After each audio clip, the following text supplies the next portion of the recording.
ഒരു വലിയ സ്ട്രഗിളിൻ്റെ കൂലിയാണ് എനിക്ക് ദൈവങ്ങൾ നൽകിയിരിക്കുന്നത്. വലിയ സ്ട്രഗിളെന്ന് പറഞ്ഞാൽ നമുക്ക് എതിർനീച്ചൽ എന്നൊക്കെ തമിഴിൽ പറയും. ഒഴുക്കിനെതിരെ നീന്തിക്കയറി. ആ ഒഴുക്കിനെതിരെ എന്ന് പറയുന്നതിനകത്ത് വ്യക്തിപരമായി ഒരുപാട് ദ്രോഹമാണ് വലിയ വലിയ വലിയ കല്ലുകളായിട്ട് എൻ്റെ നേരെ തള്ളിക്കിട്ടും. അതിൽ നിന്ന് കടന്നു കയറാൻ എന്നെ തീർച്ചയായിട്ടും സഹായിച്ചത് അത് വിവിധ വിഷയങ്ങളുണ്ട് അല്ലേ. അതിനെക്കുറിച്ചൊന്നും ഞാൻ എടുത്തെടുത്ത് എണ്ണി പറയുന്നില്ല. എല്ലാ വിഷയങ്ങളും അതിൻ്റെ സത്യം ആരും വിളിച്ചു പറഞ്ഞില്ല. ആ സത്യം വേറിലുണ്ടായിരുന്നു. ആ സത്യം തൃശ്ശൂരിലെ ജനങ്ങൾ, ഞാനവരെ പ്രജാദൈവങ്ങളെന്ന് ആണ് ഇപ്പോൾ വിളിക്കുന്നത്. ആ പ്രജാദൈവങ്ങൾ ആ സത്യം തിരിച്ചറിഞ്ഞു. നമസ്കാരം. തൃശൂർ ലോക്സഭാ മണ്ഡലത്തിൽ നിന്നും സുരേഷ് ഗോപി BJPയുടെ സ്ഥാനാർത്ഥിയായി തെരഞ്ഞെടുക്കപ്പെട്ടിരിക്കുന്നു. ഏതാണ്ട് 1 ലക്ഷം വോട്ടിൻ്റെ അടുത്ത ഭൂരിപക്ഷത്തിനാണ് സുരേഷ് ഗോപി തെരഞ്ഞെടുക്കപ്പെട്ടിരിക്കുന്നത്. അവസാന കണക്കുകൾ ഇനിയും ലഭ്യമായിട്ടില്ല. എങ്കിലും 98,000-ൽ ശിഷ്ടം വോട്ടിനാണ് സുരേഷ് ഗോപി വിജയിച്ചിരിക്കുന്നത് എന്നുള്ളതാണ് ഔദ്യോഗികമായി കിട്ടിയിരിക്കുന്നത്. എങ്കിലും 98,000-ൽ അധികം വോട്ടിൻ്റെ ഭൂരിപക്ഷത്തിനാണ് സുരേഷ് ഗോപി ജയിച്ചത് എന്നുള്ളതാണ് അറിയാൻ കഴിഞ്ഞിരിക്കുന്നത്. ഗുരുവായൂരപ്പനും വടക്കുന്നാഥനും പാറമേക്കാവിലമ്മയ്ക്കും നെയ്തലക്കാവിലമ്മയ്ക്കും എൻ്റെ ലൂർദ് മാതാവിനും ഞാൻ ഈ വിജയത്തോട് കടപ്പെട്ടിരിക്കുന്നു. അവരാണ് ഈ വിജയം സമ്മാനിച്ചത്. കൂടാതെ പ്രജാദൈവം എന്ന് ഞാൻ വിശ്വസിക്കുന്ന, അങ്ങനെ തന്നെ ഞാൻ അവരെ വാഴ്ത്തുന്നു. തൃശ്ശൂരിലെ ജനങ്ങളോടും ഞാൻ നന്ദി പറയുന്നു. വലിയൊരു ഉത്തരവാദിത്തമാണ് അവരെന്നെ ഏൽപ്പിച്ചിരിക്കുന്നത്. അതിന് അവരെ ഞാൻ പ്രജാദൈവമായി തന്നെ കാണുന്നു. അതിന് അവരോട് നന്ദി പറയുന്നു, കടപ്പെട്ടവനായിരിക്കും എന്ന് തന്നെയാണ് സുരേഷ് ഗോപി ഈ വാർത്ത അറിഞ്ഞെത്തിയ മാധ്യമപ്രവർത്തകരോട് ആദ്യം പ്രതികരിച്ചത്. കേന്ദ്രത്തിൽ മന്ത്രിസ്ഥാനം ഏറ്റെടുക്കുമോ എന്നുള്ള ചോദ്യത്തിന് സുരേഷ് ഗോപി സ്വതസിദ്ധമായ ചിരിയോടുകൂടി തന്നെയാണ് മറുപടി പറഞ്ഞത്. എനിക്ക് എൻ്റെ കലയും സിനിമയും എൻ്റെ ജോലിയും പാഷനാണ്, അതുപോലെ തന്നെ എൻ്റെ കുടുംബവും. ഇപ്പോൾ എനിക്ക് പുതിയൊരു ഉത്തരവാദിത്വം കൂടി ഉണ്ടായിരിക്കുന്നു.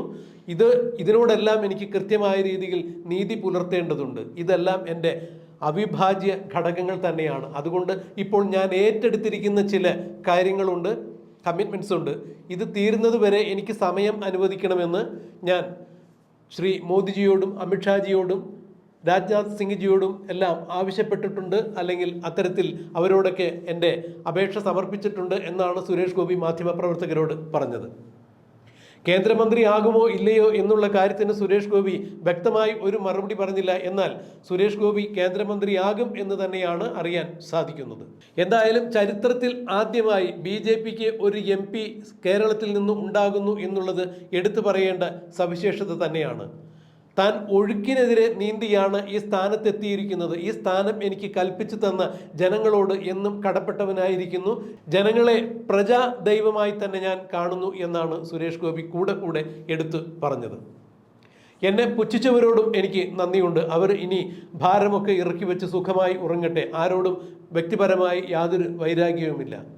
ഈ തെരഞ്ഞെടുപ്പിൽ എനിക്കെതിരെ വളരെ കുപ്രചരണങ്ങളും അസത്യകരങ്ങളായ പല കാര്യങ്ങളും നടക്കുകയുണ്ടായി. എന്നാൽ അവയെല്ലാം കൃത്യമായി തിരിച്ചറിഞ്ഞ് എൻ്റെ ഭാഗത്താണ് ന്യായം എന്ന് മനസ്സിലാക്കിയ തൃശ്ശൂർ നിവാസികളോട് എനിക്കുള്ള നന്ദി തീർത്താൽ തീരാത്തതാണ്.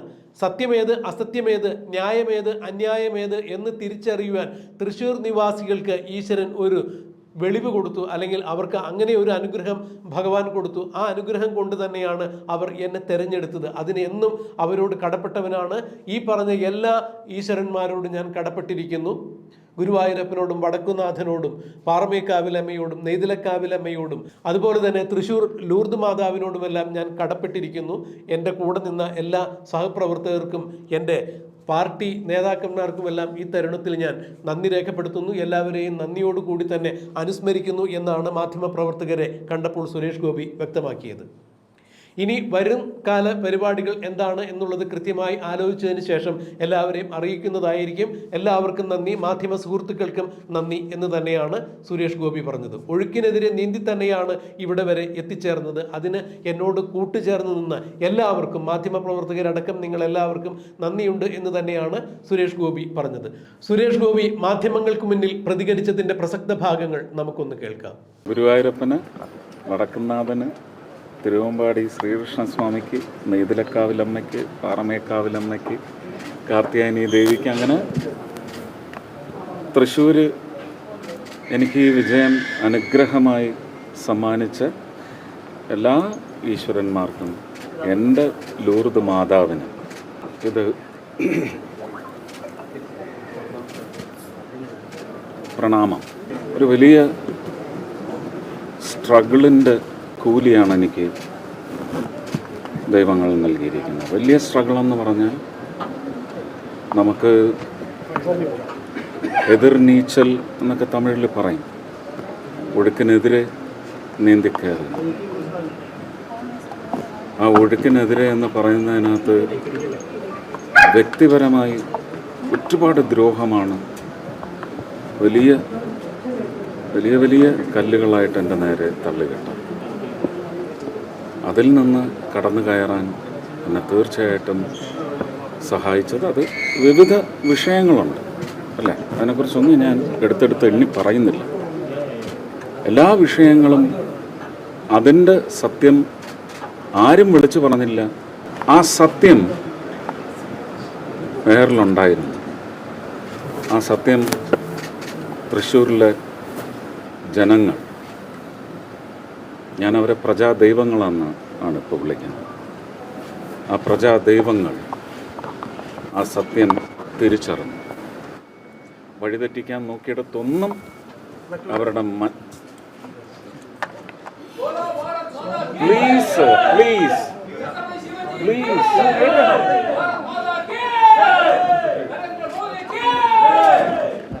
അവരുടെ മനസ്സിനെയും അവരുടെ തീരുമാനങ്ങളെയും ഒക്കെ വഴിതെറ്റിച്ചു വിടാനും വക്രവഴിക്ക് തിരിച്ചു വിടാനും നോക്കിയെടുത്തുന്ന ദൈവങ്ങളെല്ലാം അവരുടെ മനസ്സ് ശുദ്ധമായി തിരിച്ച് എൻ്റെയും എന്നിലൂടെ എൻ്റെ രാഷ്ട്രീയ കക്ഷിയിലേക്കും അവരുടെ നിശ്ചയങ്ങൾ തിരിച്ചു വിട്ടെങ്കിൽ ഇത് അവർ നൽകുന്ന അനുഗ്രഹം കൂടിയാണ്, വലിയ അനുഗ്രഹമാണ്. കാരണം തൃശ്ശൂർ ലോക്സഭാ മണ്ഡലത്തിൻ്റെ ഒരു വളരെ പ്രത്യേകതരമായ ഒരു ഡെമോഗ്രാഫിക് ടെറൈൻ എന്ന് പറയുന്നത് എല്ലാവർക്കും അറിയാം. എന്നേക്കാൾ കൂടുതൽ നിങ്ങൾ മാധ്യമ പ്രവർത്തകർക്കറിയാം. ഇതൊരു അതിശയം എന്ന നിലയ്ക്ക് നിങ്ങൾ ആർക്കെങ്കിലും തോന്നിയാലും ഈ അതിശയം ഇമ്മിനൻ്റായിരുന്നു. അതൊരു സ്റ്റോം പോലെ കഴിഞ്ഞ് 21-ന് ശേഷം കുറഞ്ഞു കൂടിയതാണ് ഇന്ന് പെയ്തിറങ്ങുന്നത്. എനിക്കും എൻ്റെ കുടുംബത്തിനും വലിയ ഖ്യാതിയാണ് ഈ വിജയം നേടിത്തരുന്നത്. എനിക്കെൻ്റെ കളിയാട്ടം നാഷണൽ അവാർഡ്, എനിക്കെൻ്റെ മക്കൾ, എനിക്കെൻ്റെ കുടുംബം, ഇതെല്ലാം വലിയ അനുഗ്രഹങ്ങളാണ്. പക്ഷേ ആ അനുഗ്രഹം എന്ന് പറയുന്ന സ്ഥിതിക്ക് മേൽ എത്ര ഘനത്തിലുള്ള വൃഷ്ടിയാണ് നടക്കുന്നതെന്ന് എനിക്ക് പറഞ്ഞറിയിക്കാൻ പറ്റുന്നില്ല. ഞാൻ തൃശ്ശൂരിലെ യഥാർത്ഥ മതേതര പ്രജാദൈവങ്ങളെ വണങ്ങുകയാണ്. അവർ മൂലം മാത്രമാണിത് സാധ്യമായിരിക്കുന്നത്. അവരെ ഒരുപക്ഷെ ഈ പക്ഷത്തേക്ക് കൊണ്ടുവരുന്നതിന് വേണ്ടി പണിയെടുത്ത 1200 ചില്ലുവാനും ബൂത്തുകൾ, ആ ബൂത്തുകളിലെ മുഴുവൻ പ്രവർത്തകരല്ല, ആ ബൂത്തുകളിലെ വോട്ടർമാരടക്കം പ്രചരണത്തിനിറങ്ങി. എറണാകുളത്തുനിന്നും മറ്റ് ജില്ലകളിൽ നിന്നുമൊക്കെ ഒരുപാട് അമ്മമാർ വന്നവിടെ പ്രവർത്തിച്ചിട്ടുണ്ട്. മുംബൈയിൽ നിന്ന്, മധ്യപ്രദേശിൽ നിന്ന്, ഡൽഹിയിൽ നിന്ന് എത്രയോ വ്യക്തികൾ, 1000 പേരെങ്കിലും ഉണ്ടാകും. ഈ 42 ദിവസവും എൻ്റെ പ്രയത്നത്തിനിടയ്ക്ക് അവരാണ് സത്യത്തിൽ എന്നെ പ്രൊജക്റ്റ് ചെയ്ത് കാട്ടിയത്. കാരണം അവരുടെ അവരാരാണെന്ന് തെര്യപ്പെടുത്തുന്ന രൂപത്തിൽ പറഞ്ഞ അവരുടെ പ്രാദേശികം അല്ലെങ്കിൽ അവരുടെ പ്രദേശം എന്താണെന്ന് അറിയിച്ചതിൻ്റെ പശ്ചാത്തലത്തിൽ തന്നെ അതിന് വലിയ ഒരു പോസിറ്റീവ് ഇമ്പാക്റ്റ് ഉണ്ടാക്കാൻ അവരുടെ പ്രചരണത്തിന് സാധിച്ചിട്ടുണ്ട്.